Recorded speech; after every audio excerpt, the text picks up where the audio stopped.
આજે તો સૂર્યમુખી હનુમાનજીએ દર્શન કરવા માટે ગયા. આવી રીતના નહીં હાલો બધું પહેલેથી કહું તો કેમ છો બધા મજામાં? સ્વાગત છે અમારા નવા વ્લોગમાં. આજે હતો શનિવાર એટલે હનુમાન દાદાનો વાર. કૌશલ્ય કો હાલો ને આપણે સૂર્યમુખી હનુમાન દાદાએ દર્શન કરતા આવીએ. લઈ લીધું શ્રીફળ ને પહોંચી ગયા દાદાના સાનિધ્યમાં. અહીંયા આવીને મને તો એટલી શાંતિ મળે ને એની વાત જ પૂછી દ્યોમાં. અહીંનું વાતાવરણ એકદમ શાંત, ભક્તિમય અને બહુ જ સરસ હોય છે. અહીંયા માણસને 1 કલાક બેસવું હોય ને તો 1.5 કલાક બેસી જાય, એટલું મસ્ત વાતાવરણ હોય છે. અહીંયાની તો વાત જ અલગ છે. અહીંયા આવીને પેલા જો કૌશલે શ્રીફળ ધરી લીધું અને પછી એ શ્રીફળ વધારવા માટે ગયા. સારું લ્યો, તમે બધા પણ દર્શન કરી લ્યો અને કોમેન્ટમાં જય બજરંગબલી લખતા જજો.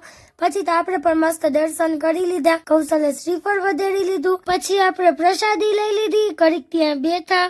ઘરે જતા રસ્તામાં આપણે બાલાજીનો સ્ટોપ તો ખરો જ. કૌશલ કે મારે પફ ખાવો છે એટલે પફ ખાધો ને સોડા પીધી. પછી આપણે ઘરે જતા રહ્યા. તો મળીએ નવા વિડીયોમાં. ત્યાં સુધી જય શ્રી રામ. વિડીયો ગમ્યો હોય તો લાઈક કરો, શેર કરો ને ફોલો કરતા જજો ભૂલતા નહીં. Bye bye.